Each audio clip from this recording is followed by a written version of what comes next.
بسم اللہ الرحمن الرحیم۔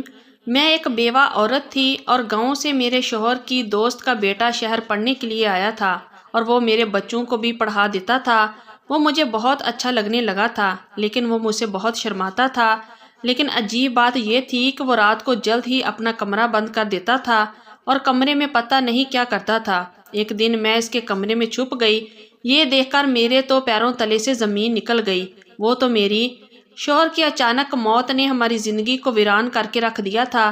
میری دو بیٹیاں جو اپنے پاپا کی لاڈلی تھی، وہ بالکل خاموش رہنے لگی تھی۔ ان کے بابا کی جدائی نے انہیں توڑ کر رکھ دیا تھا۔ کم عمر میں انہوں نے اپنے پاپا کو کھو دیا تھا اور شاید ان کے بابا کی جگہ کوئی نہیں لے سکتا تھا۔ وقت کسی کے لیے نہیں رکتا اور میری بیٹیاں بھی وقت کے ساتھ ساتھ صدمے سے نکل آئی تھی، لیکن ہماری زندگی پہلے جیسی نہیں رہی تھی۔ گھڑی کی سوئیوں کی ٹک ٹک پر ہم سب اپنے کام کرتے جا رہے تھے۔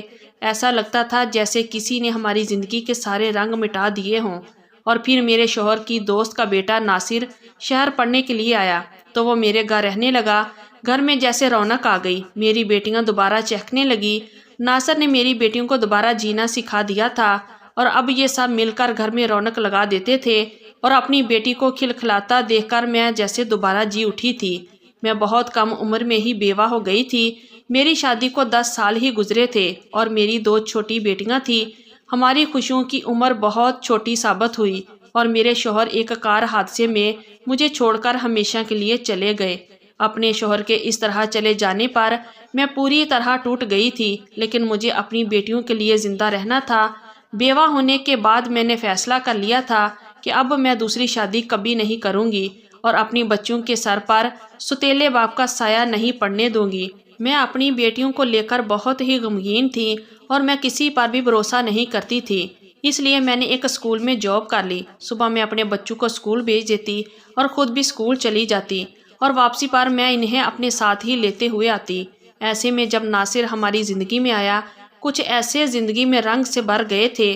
میرے لیے بھی بالکل میرے بچے جیسا ہی تھا۔ کالج کی پڑھائی کے لیے وہ شہر آیا تھا اور میں نے اسے کہا کہ بھئی میری بیٹیوں کو بھی پڑھا دیا کرو تاکہ مجھے بھی کچھ وقت آرام مل جائے۔ ناصر بہت ہی نیک بچہ تھا، کبھی میرے آگے آنکھ نہ اٹھاتا بلکہ ہمیشہ سر جھکا کر بات کرتا تھا، اور مجھے اس بات پر بہت خوشی محسوس ہوتی تھی کہ میرے شوہر کے دوست نے اس کی اچھی تربیت کی ہے۔ دراصل وہ میرے شوہر کی دوست کا بیٹا تھا، دونوں کالج کے دوست تھے۔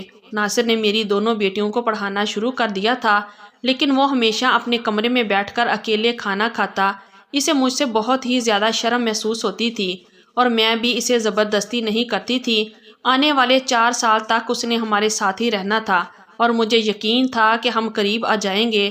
گھر کے چھوٹے موٹے کام بھی ناصر ہی کرتا اور کبھی کبھی تو گھر کی صفائی بھی کر دیا کرتا۔ مجھے ناصر میں اپنے شوہر کی جھلک نظر آتی تھی۔ کہیں نہ کہیں وہ بالکل انہی جیسا تھا۔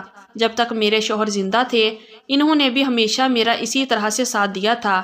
وہ گھر کے کام کاج میں میرا ہاتھ بٹایا کرتے تھے۔ اسی طرح ناصر بھی چھوٹی چھوٹی باتوں کا خیال رکھتا تھا۔ ہماری لو میرج ہوئی تھی۔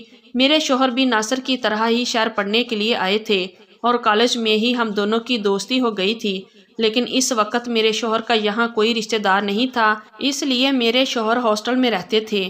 4 سال تک میں اور میرے شوہر ایک دوسرے کے ساتھ محبت کے رشتے میں بندھے رہے، اور جیسے ہی پڑھائی پوری ہوئی تو میرے شوہر نے اپنے گھر والوں سے میرے بارے میں بات کی اور سب کچھ راضی خوشی طے ہو گیا۔ میرے گھر والے تو پہلے سے ہی ان کو جانتے تھے۔ مجھے ایسا محسوس ہوا کہ جیسے میری زندگی پوری ہو گئی۔ اس کا ساتھ میری زندگی کا سب سے خوبصورت لمحہ تھا۔ اپنا گھر چھوڑ کر میں اس کے گھر چلی آئی تھی اور اس کے بعد میں نے کبھی پیچھے پلٹ کر نہیں دیکھا تھا، بلکہ آنے والے ہر پل کو اپنے شوہر کے ساتھ بہت ہی خوبصورت بنایا تھا۔ شادی کے 1 سال بعد اللہ پاک نے ہمیں 2 پیاری پیاری بیٹیاں بھی دے دی تھی۔ میرے شوہر نے شادی سے پہلے شہر میں جاب کر لی تھی اور ہم نے شہر میں ہی اپنا گھر بنا لیا تھا، اس لیے مجھے کبھی گاؤں جانا ہی نہیں پڑا۔ میرے شوہر کی کالج فرینڈ ردا کبھی کبھی ہم سے ملنے آ جاتی اور ناصر ردا کا ہی بیٹا تھا۔ میری شادی کے وقت ناصر کی عمر 11-12 سال کے قریب تھی، لیکن اب وہ 21-20 سال کا نوجوان بچہ تھا۔ شادی کے بعد میں اور میرے شوہر 1-2 بار گاؤں گئے تھے، لیکن مجھے گاؤں کی زندگی بہت ہی مشکل لگی تھی، اسی لیے ہم دوبارہ کبھی گاؤں نہیں گئے۔ زندگی بہت ہی اچھی گزر رہی تھی، ہمیں کسی بھی چیز کی کوئی کمی نہیں تھی۔ بیٹیوں کی پیدائش کے بعد تو میرے شوہر نے اپنی نوکری میں بھی ترقی حاصل کر لی تھی، لیکن قسمت کو شاید کچھ اور ہی منظور تھا۔ ایک ایسی صبح میرے شوہر مسکراتے ہوئے جاب کے لیے گھر سے نکل گئے تھے اور پھر لوٹ کر واپس نہیں آئے تھے، بلکہ تھوڑی دیر میں ہی مجھے خبر ملی کہ میرے شوہر کا کار ایکسیڈنٹ ہو گیا ہے۔ یہ خبر میرے لیے کسی قیامت سے کم نہیں تھی۔ میں فوراً ہسپتال کے لیے دوڑ پڑی تھی اور گاؤں میں بھی فون کر دیا تھا، لیکن شاید میرے شوہر کی اتنی عمر لکھی ہوئی تھی اور اسی لیے وہ آنے والے کچھ گھنٹوں میں ہی میرا ساتھ چھوڑ کر چلے گئے۔ آج بھی مجھے جب وہ دن یاد آتا ہے تو میرے رونگٹے کھڑے ہو جاتے ہیں۔ اپنی آنکھوں کے سامنے میں نے اپنی زندگی کے ساتھی کو خود سے بچھڑتے دیکھا تھا۔ ابھی بھی آنکھیں بند کرتی ہوں تو اسی کا چہرہ میری آنکھوں میں گھومتا تھا۔ میرے شوہر نے جانے سے پہلے مجھ سے وعدہ لیا تھا کہ میں ان کی بیٹیوں کو بہت اچھے سے پال پوس کر بڑا کروں گی، اور میں اسی وعدے کو نبھانے کی کوشش کر رہی تھی۔ ناصر کی ماں ریدا بھی اپنے دوست کی اچانک موت پر ٹوٹ کر رہ گئی تھی۔ میرے شوہر کی موت کے بعد ریدا نے ہمارے گھر آنا بہت کم کر دیا تھا۔ جب کبھی آتی تو اپنے دوست کو یاد کر کے پھوٹ پھوٹ کر رونے لگتی۔ اس لیے میں خود ہی ریدا سے فون پر بات کر لیا کرتی۔ عمر میں مجھ سے کافی بڑی تھی، لیکن میرے شوہر اسے ریدا ہی کہا کرتے تھے، اس لیے میں بھی یہی کہتی تھی۔ میرے شوہر کی دوست ریدا کا ہمارے ساتھ رویہ بہت ہی اچھا تھا اور مجھے بھی وہ پسند تھی۔ ریدا نے مجھے ناصر کی پڑھائی کے لیے اسے شہر بھیجنے کی بات کہی تو میں نے خود ہی ریدا سے کہا کہ وہ ناصر کو ہاسٹل میں بھیجنے کے بجائے ہمارے گھر بھیج دے۔ ناصر کے انکل کا ہی تو گھر ہے اور مجھے بھی کسی کا ساتھ مل جائے گا۔ میری بات سن کر تو جیسے ریدا کی مشکل ہی حل ہو گئی تھی، کیونکہ وہ ناصر کو اکیلے ہاسٹل بھیجتے ہوئے گھبرا رہی تھی۔ ریدا نے مجھے بتایا تھا کہ ناصر ایک بہت ہی شرمیلا لڑکا ہے اور بہت جلد کسی سے گھلتا ملتا بھی نہیں ہے، اور میں نے خود بھی دیکھ لیا تھا کہ اسے ہمارے گھر آئے 3 مہینے ہو گئے تھے، لیکن اس نے اب تک مجھ سے ٹھیک طرح سے بات بھی نہیں کی تھی، بلکہ جیسے ہی میں اسے کوئی بات کرتی تو شرم سے سر جھکا لیتا اور رات کو بھی جلدی اپنے کمرے میں جا کر بند ہو جاتا، جبکہ میں میری بیٹیاں ہال میں بیٹھ کر رات کو ایک ساتھ ہی ٹی وی دیکھا کرتی تھی، لیکن وہ کبھی بھی ہمارے ساتھ نہیں بیٹھتا تھا۔ میری دونوں بیٹیوں کی ناصر سے بہت اچھی دوستی ہو گئی۔ ایک رات میری طبیعت خراب محسوس ہونے لگی تو میں اپنے کمرے سے باہر نکل گئی۔ مجھے اپنا دم گھٹتا ہوا محسوس ہو رہا تھا، اس لیے میں چھت پر چلی آئی۔ چھت کے کونے میں کمرہ بنا ہوا تھا اور ناصر اسی میں رہتا تھا۔ میں چھت پر ہی بیٹھ گئی۔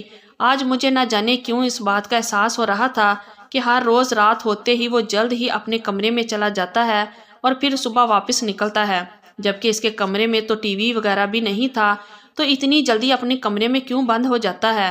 آج کل شہر کے کالج کا ماحول کچھ ٹھیک بھی نہیں چل رہا تھا، اس لیے مجھے اچانک ہی اس کی فکر ستانے لگی۔ 21 سال کا معصوم سا لڑکا تھا، گاؤں کے ماحول سے پلا بڑا تھا۔ میرے دل میں بار بار یہی خیال آ رہا تھا کہ کہیں شہر کا ماحول اسے برباد نہ کر دے۔ وہ جب تک شہر میں ہے میری ذمہ داری ہے، کیونکہ ریدا نے مجھ پر بھروسہ کر کے اسے میرے گھر بھیجا تھا۔ اگر وہ غلط کاموں پر پڑ جاتا تو میں ریدا کو کیا منہ دکھاتی؟ ناصر کو ہمارے گھر آئے ہوئے 4 مہینے ہو گئے تھے، لیکن اب تک ہم دونوں کے بیچ کوئی دوستی نہ ہوئی تھی اور نہ ہی ایسی کوئی بات چیت ہوئی تھی کہ میں ڈائریکٹ اس سے پوچھ سکتی۔ ویسے بھی مجھے وہ دیکھتے ہی شرم سے سر جھکا لیتا اور میں اسے بھلا کیسے پوچھتی کہ رات کو جلدی اپنے کمرے میں جا کر کیا کرتے ہو۔ اس لیے میں نے سوچا کہ میں خود اس بات کا پتہ لگاتی ہوں کہ آخر ناصر اپنے کمرے میں کیا کرتا ہے۔ 2-4 دن تو میری بیماری میں نکل گئے اور جیسے ہی میں خود کو تھوڑا بہتر محسوس کر رہی تھی تو مجھے پھر سے اس کا خیال آیا، اور ایک رات میری بیٹیاں ٹی وی دیکھنے میں بزی تھی اور ناصر کچن میں اپنے لیے چائے بنا رہا تھا تو میں خاموشی سے اس کے کمرے میں جا کر چھپ گئی۔ مجھے پتا تھا کہ میری بیٹیاں اگلے 1 گھنٹے تک ٹی وی کے سامنے سے نہیں اٹھیں گی۔ مجھے اس کے کمرے میں چھپے ہوئے تھوڑی دیر ہی گزری تھی جب ناصر چائے کا کپ لے کر اپنے کمرے میں چلا آیا اور کمرے کا دروازہ بند کر کے سکون سے بستر پر لیٹ گیا۔ کچھ دیر بعد آرام سے چائے کی چسکیاں لیتا رہا اور میں دل میں سوچنے لگی کہ میں بغیر بات کیے تصدیق کیے اتنے سیدھے سادے سے لڑکے پہ شک کر رہی ہوں۔ اگر ناصر کو نشے یا کسی بھی چیز کی لت لگتی ہے تو ایسا کیسے ہو سکتا ہے کہ مجھے پتہ نہ چلے؟ میں نے سوچا اس کے کمرے سے واپس نکل جاؤں، کیونکہ اگر اسے یہ پتہ چل جاتا کہ میں اس پر شک کر رہی ہوں یا اس پر نظر رکھ رہی ہوں تو وہ بیچارہ میرے بارے میں کیا سوچے گا۔ مجھے چھپے ہوئے کچھ دیر ہی ہوئی تھی کہ ناصر نے اٹھ کر اپنی چائے کا خالی کپ میز پہ رکھ دیا اور پھر اپنا لیپ ٹاپ لے کر سکون سے بیٹھ گیا۔ اس کا منہ دوسری طرف تھا، مجھے اس کا لیپ ٹاپ نظر آ رہا تھا۔ جبکہ اس کی کمر میری طرف تھی۔ میں نے دل ہی دل میں خود کو کوسا کہ شاید رات کے اس پہر بھی پڑھائی کرنے میں بزی ہے، اور میں نے ایسے ہی اس کی جاسوسی شروع کر دی۔ لیپ ٹاپ آن ہوتے ہی اس نے ایک ویڈیو لگائی جسے دیکھ کر میرے قدموں تلے سے زمین نکل گئی۔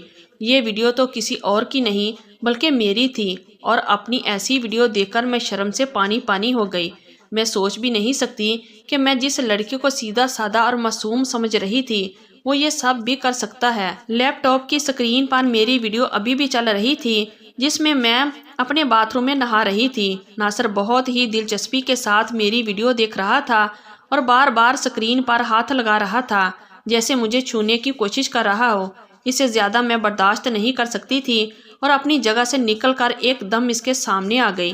وہ سوچ بھی نہیں سکتا تھا کہ میں رات کے اس وقت اپنے بچوں کے ساتھ نہیں بلکہ اس کے کمرے میں چھپی ہوئی ہوں۔ مجھے اپنی نظروں کے سامنے کھڑا دیکھ کر اس نے فوراً لیپ ٹاپ بند کر دیا اور گھبراتے ہوئے کہنے لگا، آنٹی آپ یہاں کیا کر رہی ہیں؟ میں نے زوردار تھپڑ اس کے چہرے پہ مار دیا اور اسے کہا، میں نے اپنی ویڈیو دیکھ لی ہے اور میں جان گئی ہوں کہ تم نے چوری چھپے میری ویڈیو بنائی ہے۔ میری بات سن کر اس نے اپنا سر جھکا لیا اور کوئی جواب نہیں دیا۔ میں نے اسے گریبان سے پکڑ لیا۔ میں جاننا چاہتی تھی کہ اس نے آخر میرے ساتھ ایسا کیوں کیا، جبکہ میں نے تو اسے اپنے گھر میں جگہ دی تھی اور اسے اپنی اولاد کی طرح ہی رکھا تھا۔ میرے شوہر اسے بہت محبت کرتے تھے۔ اس نے تو میرے بھروسے کی دھجیاں ہی بکھیر دی تھی۔ اس نے کب، کیسے اور کس طرح میری ویڈیو بنائی تھی مجھے تو اس بات کا بھی پتہ نہیں تھا، اور جب میں نے بہت ہی غصے سے دوبارہ یہ سوال کیا تو وہ سر جھکائے کہنے لگا، میں نے آپ کے واش روم میں کیمرہ لگایا ہوا ہے اور میں روز آپ کی ویڈیو دیکھتا ہوں۔ آپ مجھے بہت اچھی لگتی ہیں اور میں ہمیشہ سے ہی آپ کو پسند کرتا تھا، اور جب میں گاؤں سے یہاں آیا تو اپنے جذبات پر قابو نہیں کر سکا، اور ایک دن یہی بات میں نے اپنے کالج کے دوست کو بتائی تو اس نے مجھ سے کہا کہ میں آپ کے واش روم میں خفیہ کیمرہ لگا دوں اور روزانہ رات کو آپ کو دیکھ کر سکون حاصل کر سکوں۔ اور ایسے ہی ایک دن میں کالج کی چھٹی سے گھر کچھ دیر پہلے سے لوٹ آیا۔ آپ اس وقت گھر پر نہیں آئی تھی، سکول میں تھی۔ اسی بات کا فائدہ اٹھاتے ہوئے میں نے آپ کے واش روم میں کیمرہ چھپا دیا۔ وہ سر جھکایا اپنے گناہ کو بتا رہا تھا اور میں اس کی ہمت پر حیران تھی۔ میں نے بہت دکھی سے اسے پوچھا کہ تمہیں ایسا کرتے ہوئے بالکل بھی شرم نہیں آئی؟ تم بھول گئے ہو کہ میں تمہاری آنٹی ہوں، تم میری اولاد کی طرح ہو۔ میری بات سن کر وہ ہنس پڑا اور ہنستے ہوئے کہنے لگا، آپ اس غلط فہمی میں جی رہی ہیں۔ آپ کے شوہر کی موت ہو چکی ہے اور اب آپ میری آنٹی نہیں رہی، اور اگر انکل زندہ بھی ہوتے تو تب بھی آپ اور میں ایک دوسرے کے لیے غیر محرم ہوتے۔ اور جب میں شہر آیا اب میری آنکھوں کے سامنے تھی اور میرے جذبات کا امتحان لیتی رہی۔ ایسے میں میرے لیے خود کو روکنا بہت مشکل تھا، اور پھر جب میں کالج گیا تو وہاں میرے دوست بنے۔ انہوں نے میرے اندر اس بات کو اور زندہ کر دیا اور مجھے زندگی کا ایک ایسا رخ دکھایا جسے میں نے پہلے کبھی نہیں دیکھا تھا۔ میں آپ کو آنٹی کے نظریے سے بالکل بھی نہیں دیکھتا، اب میرے نظریے میں وہ عورت ہیں جس کے آگے پیچھے کوئی مرد نہیں ہے۔ ناصر کی بات سن کر تو میں نے اس کے منہ پر ایک زوردار تھپڑ مار دیا۔ اس نے بڑی آسانی سے مجھے سچ کا آئینہ دکھایا تھا جو میں نہیں دیکھ پا رہی تھی۔ مجھے آج اپنی غلطی کا احساس ہو رہا تھا کہ مجھے اسے اپنے گھر میں پناہ نہیں دینی چاہیے تھی، لیکن مجھے کیا خبر تھی اس طرح وہ میرے بھروسے کو توڑے گا اور اپنی حد پار کر جائے گا۔ میں نے اس کے لیپ ٹاپ سے اپنی ساری ویڈیو ختم کی اور یہ دیکھ کر میرے پاؤں ہی کانپنے لگے کہ اس کے لیپ ٹاپ میں میری بہت ساری ویڈیو تھی۔ میں نے کہا کہ ابھی اور اسی وقت اپنا سامان لے کر گھر سے نکل جاؤ، اب میرے گھر میں اس کی کوئی جگہ نہیں ہے۔ وہ کہنے لگا کہ وہ مجھ سے محبت کرنے لگا ہے اور مجھے اپنانا چاہتا ہے۔ میں نے ایک کڑی نگاہ اس پر ڈالی اور اسے کہا کہ میں کوئی تماشا نہیں چاہتی، اس لیے بہتر ہے کہ خاموشی سے ہمیشہ کے لیے میری زندگی سے نکل جاؤ۔ میں نے اسے کہا کہ میں ردا کو اس بارے میں کچھ نہیں کہوں گی، لیکن دوبارہ کبھی بھی مجھے اپنی شکل نہ دکھانا۔ میری بات سن کر اس نے خاموشی سے اپنا سامان سمیٹ لیا تھا۔ میں جانتی تھی کہ وہ عمر کے جس حصے میں ہے اس میں اکثر لڑکے جذبات میں آ کر غلط حرکت کر جاتے ہیں، لیکن مجھے ہرگز بھی اندازہ نہیں تھا کہ وہ اس قدر آگے نکل جائے گا۔ ناصر نے رات کے اندھیرے میں خاموشی سے میرے گھر کو چھوڑ دیا تھا اور میں نے اپنی بیٹیوں کو اپنی گود میں لے لیا تھا۔ وہ خود تو چلا گیا تھا لیکن مجھے اپنے اور پرائے مرد کے بیچ کا فرق بہت اچھے سے سمجھا گیا تھا۔ میں جان گئی تھی کہ اوپر والے نے ہر رشتے میں اس لیے حد رکھی ہے تاکہ انسان کو کوئی نقصان نہ اٹھانا پڑے، مجھے یقین تھا جیسے جیسے وہ زندگی میں آگے بڑھے گا اسے اپنی غلطی کا احساس ہو جائے گا۔ میں نے ردا کو اس بارے میں کچھ نہیں کہا۔ ناصر نے مجھے بہت بڑا سبق سکھا دیا تھا۔ میں اب اپنی زندگی میں کبھی کسی غیر مرد پر بھروسہ کرنے والی نہیں تھی۔ ناظرین، امید کرتی ہوں کہ آج کی کہانی آپ کو پسند آئی ہوگی۔ اگر پسند آئی ہے تو ویڈیو کو لائک کیجئے اور ہمارے چینل کو بھی سبسکرائب کیجئے اور کمنٹ باکس میں اپنی رائے کا اظہار ضرور کیجئے۔ شکریہ۔ اللہ حافظ۔